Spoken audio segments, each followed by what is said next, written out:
Hey everyone, Phil Stevenson, Mortgage Nerd, with a look that most of you probably have not seen. And those of you that have, it's been at least 4 years since I've shaved my beard. Freaked the kids out, I'll probably post that.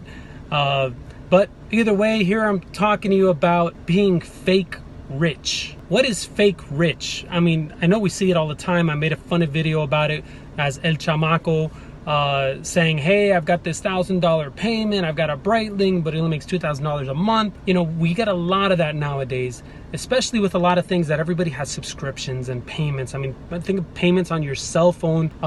You know, if you can't afford to buy your cell phone cash, then you shouldn't be using one of those phones. I remember years ago when I was in my early 20s, I read the book Rich Dad Poor Dad with Robert Kiyosaki.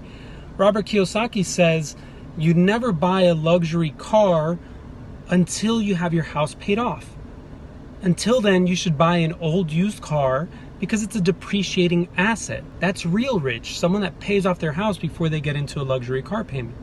Fake rich is someone who gets a luxury car payment and it's a huge percentage of their income. So the craziest is the example I was giving of cell phones. You get a $1,000 cell phone and you put a payment on it. Now, if it's a good strategy because maybe there's no interest on that payment and you know that's a strategy you're using, fine. But if you can't buy 5 of whatever it is that you're financing, that's another rule, then you can't afford it.